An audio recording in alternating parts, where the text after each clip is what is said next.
Today we want to look at Pareto efficiency. We've already looked at games and seen that games can have more than one outcome. They can have more than one Nash equilibrium. So one of the things that economists have been concerned with is thinking about which possible outcomes are better and which possible outcomes are worse. And so the idea of Pareto efficiency is a way of looking at outcomes and being able to formally define what one concept is of a better outcome and a worse outcome. Now, when we talk about Pareto efficiency, we're talking about Pareto's work, and this is actually the same Pareto that we talked about in our discussion of warp and GARP and revealed preference.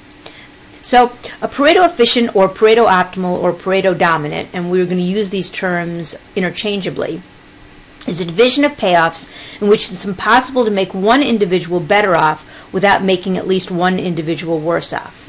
Now, let me say that outcomes of games can be Pareto efficient and not be Nash equilibria, or they can be Pareto efficient and be Nash equilibria.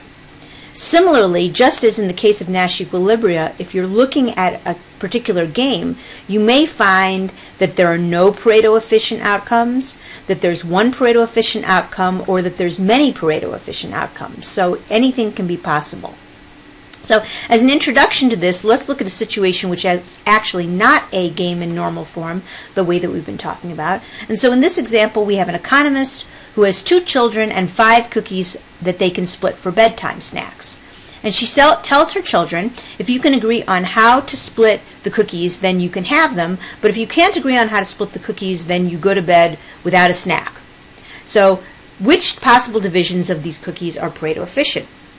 Well, for example, suppose that the older child gets 3 cookies and the younger child gets 2 cookies. Is that outcome Pareto efficient? Well, it turns out that it is. Okay, how do we see that? Well, in order to make one child better off, we have to make another one worse off. So, looking at that 3-2 split, if we want to make the second child better off and give them an extra cookie, the only way we can do that is by taking it from the first child. So the first child ends up with only 2 cookies, and the second child ends up with 3 cookies. One's better off and one's worse off, so that change would not be Pareto efficient, and therefore the original split has to be Pareto efficient. Okay, well, what about a different split? What about a split in which the first child gets 1 cookie and the second child gets 4 cookies? Is that Pareto efficient? Well, the answer is yes, it is Pareto efficient, because in order to give the first child another cookie, we have to take it away from the second child. So that is also another example of an outcome that's Pareto efficient. All right, let's take this a step further. What about the first child having 0 cookies and the second child having 5 cookies? It turns out that that's also Pareto efficient. Okay? So if you think about it for a minute, any division of these cookies such that all 5 of the cookies go to one child or the other child is going to be Pareto efficient. Here's an example of something that's not Pareto efficient. Suppose the older child gets 2 cookies and the younger child gets 2 cookies. Is that Pareto efficient? Well, it turns out that no, that's not Pareto efficient,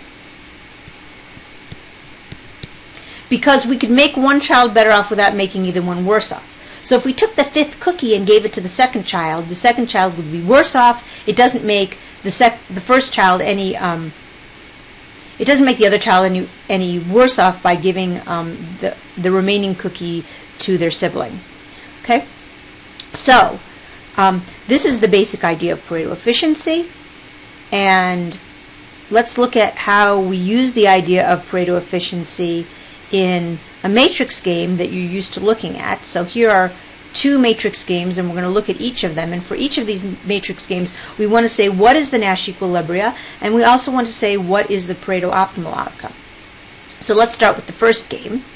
The first game has 2 possible outcomes, and you can verify that we have 2 Nash equilibria of this game. So down and left is a Nash equilibrium, and also up and right is a Nash equilibrium. And you should take a minute and verify that for yourself. Now, what of the outcomes of this game are also Pareto efficient? Well, in order to decide that, we are going to look at each of these possible outcomes one at a time and see whether or not they satisfy the criteria that you can't make one person better off without the other person being worse off. So what about up left? Everybody gets 0. Is it possible to make that, is that a possible Pareto efficient outcome? Well, no, it's not, because if you look at down left, for example, player 1 is better off because they get 0.75, and player 2 is better off because they get 0.25. So up and left is not Pareto efficient. But what about down and left? Well, is there any way to make either player better off without making at least one of them worse off? If you move to up left, everyone's worse off. If you move to down right, everyone is worse off. If you move to up right, then the second player is better off, but the first player is worse off. So it turns out that down left is Pareto optimal. Okay. All right, what about down right? Is that Pareto optimal? Well, it's not, because if you move to down left, then player 1 gets 0.75 instead of 0, instead of 0.25, and player 2 gets 0.25 instead of 0, so that can't be Pareto optimal. But if you look at upright, upright is Pareto optimal because there's no way to make one player better off without making the other player worse off. You can look at down left, that makes player 1 better off, but it makes player 2 worse off. So upright is also Pareto optimal.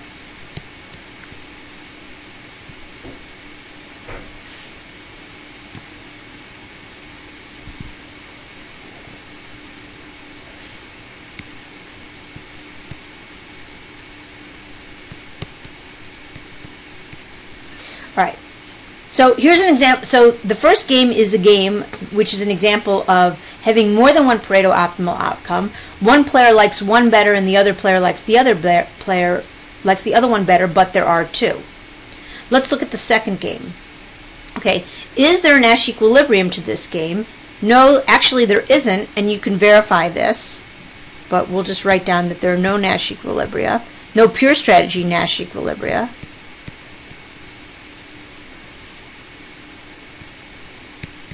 Write that down.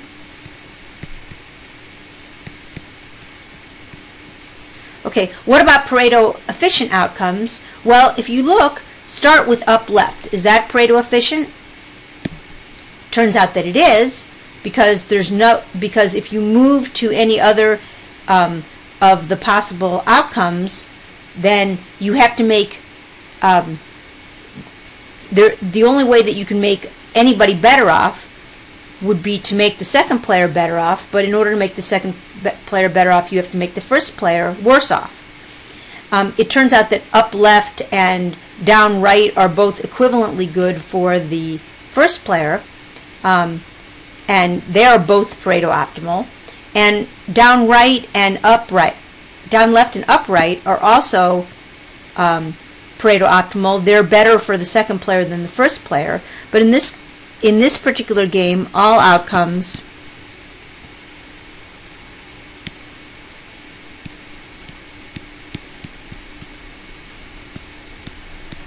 are Pareto optimal.